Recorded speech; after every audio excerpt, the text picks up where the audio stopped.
இப்போ இந்த விவகாரங்கள்ல எடப்பாடி பழனிசாமி அவருடைய நிலைப்பாடு அப்படின்றது, இப்போ முருகனை கையில் எடுக்கிறது அப்படின்னு பாரதிய ஜனதா சொல்றது, ஆங்கிலத்தில் பேசக்கூடியவர்கள் வைக்கப்படணும் அப்படின்னு அவர் சொல்றது, இப்போ இதெல்லாம் பாரதிய ஜனதா பொறுத்த வரைக்கும் அவங்களுடைய ஸ்ட்ராட்டஜி என்ன அப்படின்றது நமக்கு தெரியும். பாரதிய ஜனதா இதெல்லாம் பேசுவதில் ஒன்றும் பெரிய ஆச்சரியம் இல்லை. ஆனா எடப்பாடி பழனிசாமி ஏன் ஒரு ஆதரவு நிலைப்பாட்டை எடுக்கிறார் அப்படின்ற ஒரு முக்கியமான கேள்வி இருக்கிறது. அவருடைய நிலைப்பாடு நமக்கு என்ன தெரிவிக்குது, என்ன செய்தியை சொல்றதா நீங்க பாக்குறீங்க? இந்த 3 விடயங்கள்ல நான் 2 விஷயத்த ஒன்னாவும் ஒரு விஷயத்தை தனியாக பிரிச்சுக்கலாம்னு பார்க்குறேன். ஒன்று அவருடைய அந்த ஆங்கிலம் குறித்த கேள்விக்கு அவர் அளித்த பதில், அது அவர் எப்படி புரிந்து, அதுல ஒரு பெரிய அவர் பாஜகவுடைய நிலைப்பாட்டிற்கு முற்று முழுவதுமாக ஒத்து போய் சொன்னதெல்லாம் எனக்கு தோணலை.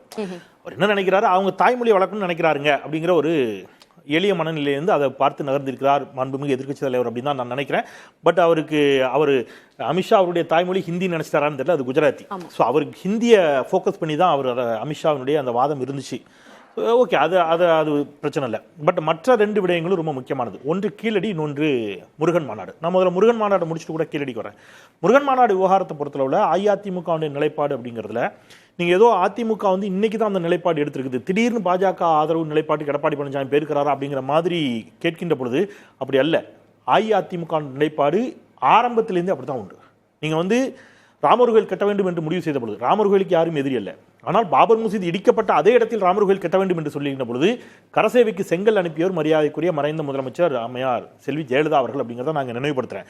அப்போ அதிமுகவுடைய நிலைப்பாடு என்பது எல்லா காலத்திலும் இங்கே கட்டாமல் வேற எங்கே கட்ட முடியும், பாகிஸ்தான்லேயே கட்ட முடியும் என்ற கேள்வி இல்லாமல் அஇஅதிமுக தரப்பிலிருந்து வந்தது அப்படிங்கிறது நம்ம பார்க்குறோம்.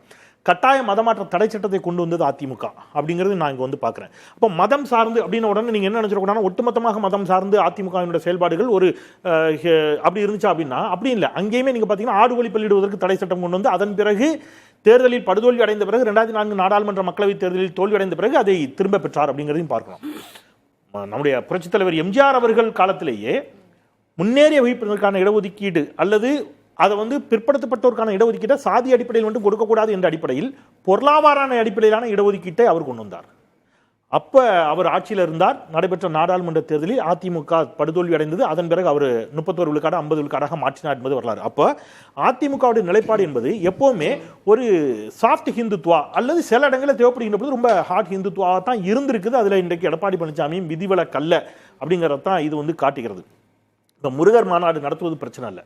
முருகன் மாநாட்டினுடைய நோக்கம் என்ன, அது எதற்காக நடத்தப்படுகிறது என்பதை புரியாமல் எடப்பாடி பழனிசாமி இருக்கிறாரா அப்படிங்கிற கேள்வியில் இருந்து தான் அது அணுக வேண்டியிருக்குது. அப்போ இப்போ அவர் இப்படி பேசுவதற்கு என்ன காரணமாக இருக்கும் அப்படின்னு நினைக்கிறேன்னா, அதிமுகவுடைய மரபே இதுதான் அப்படிங்கிறது ஒன்று. இப்போ அவர் இப்படி பேசுவதற்கான காரணமாக நான் என்ன நினைக்கிறேன் அப்படின்னா, எப்படியும் இஸ்லாமிய கிறிஸ்தவ வாக்குகள் பாஜகவோடு கூட்டணி வைத்திருப்பதால் நமக்கு வரப்போறது கிடைக்காது. அப்போ நம்ம என்ன பண்ணலாம், எதுக்கு நம்ம முற்று முழுவதுமா நாமளும் ஒரு ஸ்டாண்ட் எடுத்துருவோம். சிறுபான்மை வாக்குகளை கணிசமாக ஓரளவுக்கு விஜய் பிரிக்கக்கூடும். அப்போ இந்த ஹிந்துத்துவா கொஞ்சம் சாஃப்ட் ஹிந்துத்துவா இந்த வாக்குகளை நம்ம விளையாடலாம் அப்படின்றத ஹிந்துத்துவ வாக்குகளை நம்ம எந்த இடத்துல இழந்துடக்கூடாது. சிறுபான்மை வாக்குகள் வரப்போறது இல்லை. வராத சிறுபான்மை வாக்குகளுக்காக நான் ஏன் குரல் கொடுக்கணும்? அது கொஞ்சம் விஜய்க்கும் கூட பிரியறதுக்கு வாய்ப்பு இருக்கு. அப்போ அதனால இழப்பு திமுக இருக்கு. அப்ப நான் என்ன நினைக்கிறேன், திமுக இருக்கு தான் எப்படியும் கொஞ்சம் இழப்பு ஏற்பட போகிறது. நான் போய் இதை பேசி அதனால அது எதுக்கு தேவையில்லை. அதனால நான் பியூரா எங்கன்ற முற்று முழுவதுமாக இந்த பக்கம் வந்துடுறேங்கிற ஒரு நிலைப்பாடு எடுத்து அவர் வந்திருக்கிறார். அது ஒன்று. கீழடியை பொறுத்த அளவில் அவர் செய்திருப்பது, குறிப்பாக அஇஅதிமுக செய்து கொண்டிருப்பது ஒரு மிகப்பெரிய வரலாற்று துரோகம் அப்படின்னு நான் ரொம்ப வருத்தத்தோடு அதே சமயம் அழுத்தமாக அந்த குற்றச்சாட்டை நான் வைக்கிறேன். ஏன்னா நீங்கள் கிமு 8ஆம் நூற்றாண்டிலிருந்து கிபி 5ஆம் நூற்றாண்டு வரையிலான தரவுகள் அங்கே கிடைச்சிருக்குது. அதை நம்ம இங்கே செய்யல ஆய்வுகளை எடுத்து கரிம பகுப்பாய்வுக்கு நம்ம இங்கே அனுப்பினோம், வெளிநாடுகளுக்கு அனுப்பி அதை நம்ம பெற்றுக்கிறோம். இன்றைக்கு மறைந்த நம்முடைய முன்னாள் அமைச்சர் மாண்புமிகு மாஃபாய் பாண்டியராஜன் அவர்கள் பேசுகின்ற பொழுது ஒன்று சொல்றார். என்ன சொல்றாரு, இதை நாங்க தான் நிதி கொடுத்தோம். எஸ், அதிக நிதி அதிமுக இருந்து தான் கொடுத்தோம் அப்படிங்கிறது அவருடைய கிளைம். கடந்த ஆட்சி காலத்தில் நீங்க நிதி கொடுத்தீங்கிறதுல எனக்கு மாற்று கருத்து இல்லை. அதெல்லாம் நான் மறைத்து எங்கேயுமே நான் தரவுகள் இன்றி பேசுவதில்லை. ஆனா ஒரு கட்டத்தில் அதை அவசரமா மூடுனீங்களே, எதற்கு, ஏன் மூடப்பட்டது? முற்று முழுவதுமாக புதிய அகழாய்வுகள் அங்கே தோண்ட வேண்டும் என்ற சூழல் இருந்தபோது அதுக்கு யார் அனுமதி மறுத்தது? ஏன் மூடப்பட்டுச்சு? அங்கே கண்டுபிடிக்கப்பட்ட பொருட்கள் எல்லாம் கர்நாடகாவிற்கு கொண்டு செல்லப்பட வேண்டும் என்ற சூழல்ல அதிமுக ஏன் எதிர்க்கல? அதிமுக அரசு சார்பாக எதுவும் வழக்கு போட்டீங்களா? இல்ல தனிநபர்கள் வழக்கு போட்டாங்க, அது வேற, நீங்க செய்யல. ஓகே, இப்ப திருப்பி திமுக வந்துச்சு, திருப்பி அகழாய்வு செய்யப்பட்டிருக்குது, அது மாநில அரசுடைய நிதியிலிருந்து செய்யப்பட்டிருக்குது. இப்ப இதை ஏற்றுக்கொண்டு இந்த தரவுகளின் அடிப்படையில், இந்த ஆய்வுகளின் அடிப்படையில் கீழடி ஆய்வு முடிவுகளை ஏற்றுக்கொள்வதற்கு ஒன்றிய பாஜக அரசு மறுப்பு தெரிவிக்கிறது முக்கியம் இல்லை மேடம். அவங்க முக்கியமா ஒரு வாதத்தை வைக்கிறார் அமைச்சர், ஒன்றிய அமைச்சர். அதான் ரொம்ப டேஞ்சரான வாதம். நீங்க கொடுத்த தரவுகள் அறிவியல் பூர்வமாக போதுமான அளவு நிரூபிக்கப்படலைங்கிறார். இது தமிழர் வரலாற்றை எவ்வளவு நீங்க இதை எப்படி புரிஞ்சுக்கிறது?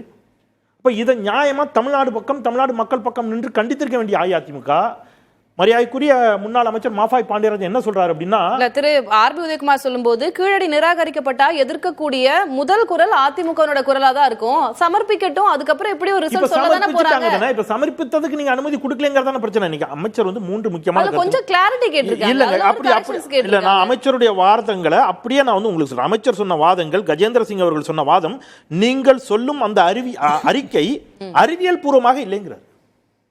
இதை நீங்க என்ன எடுத்துக்கிறது?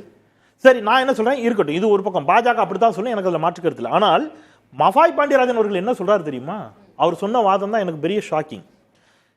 இல்லைங்க, நம்ம தொன்மையானதுன்னு சொல்லிட்டா பரவாயில்லைங்க, நாம சிந்து சமொழி நாகரிகமும் நம்முடைய நாகரிகம்லாம் சொல்லிட்டா பரவாயில்லைங்க, ஆனா ஆரியர்கள் வருகை, ஆரிய நாகரிகம் இப்படிலாம் பேசுறாங்க, இது பிரிவினைவாதம்ங்கிறார். யார? பேரறிஞர் அண்ணாவை பிரிவினைவாதி என்று சொல்லுகிறாரா? அவர் தான் ஆரிய மாயை எழுதினாரு. நீங்க அண்ணாவின் பெயரில் ஒரு இயக்கத்தை நடத்தி கொண்டு, அண்ணாவின் பெயரில் ஒரு கட்சியை நடத்தி கொண்டு ஆரியவாதம் என்று பேசுவது பிரிவினைவாதம் என்று சொன்னால், எம்ஜிஆர் திராவிடத்தை முன்னிறுத்தவில்லையா? பேரறிஞர் அண்ணா திராவிடத்தை முன்னிறுத்தலையா? ஏன் ஹிந்துத்துவ அரசியல பல இடத்துல முன்னெடுத்தாலும் மறைந்த முதலமைச்சர் நான் உங்களோட கருத்தை உள்வாங்கிக்கிறேன். இப்ப இது எல்லாம் நமக்கே ஒரு பலவீனமாகவோ டிஸ்அட்வான்டேஜோ ஆயிராது அப்படின்னு அதிமுகவுக்கு தெரியாதா? அப்படி இருந்தும் அவங்க இந்த நிலைப்பாடு இப்படி போல்டா எடுக்க என்ன காரணம்? அச்சம் தான் காரணம், பயம்தான் காரணம். என்ன பயம்? வழக்குகள், கூட்டணி, சிபிஐ ஞாபகம் போமா இல்ல? கண்ணு முன்னாடி எல்லாம் போகல. சிபிஐ இருக்கு, வருமான வரித்துறைக்கு, அமலாக்கத்துறை இருக்குது. சோ இதெல்லாம் காரணம். இன்னொன்னு, முரண்பட்ட கருத்துக்களை மாற்றி சொல்வதால ஒருவேளை கூட்டணி பலவீனமாகும் அப்படின்னு கூட நினைக்கலாம். அதனால அவங்க சைடு எடுக்கிறது தான் நமக்கு நினைக்கிறாங்க அப்படின்றது உங்களுடைய இது. இப்ப கீழடிக்கு ஆதரவாக எதை பேசினாலும் அல்லது மதுரையில் நடக்கக்கூடிய அந்த இந்து முன்னணி நடத்தக்கூடிய முருக பக்தர்கள் மாநாட்டிற்கு ஆதரவாக எதை பேசினாலும் அது எலக்டோரல் பாலிடிக்ஸ்ல ஏடிஎம்கேக்கு ஆதரவாக போகாது, திமுகவிற்கு சாதகமாகத்தான். சரி, இவங்களுக்கு பாதகமா, அதிமுகவுக்கு பாதகமாக முடியும் அவங்களுடைய நிலைப்பாடு.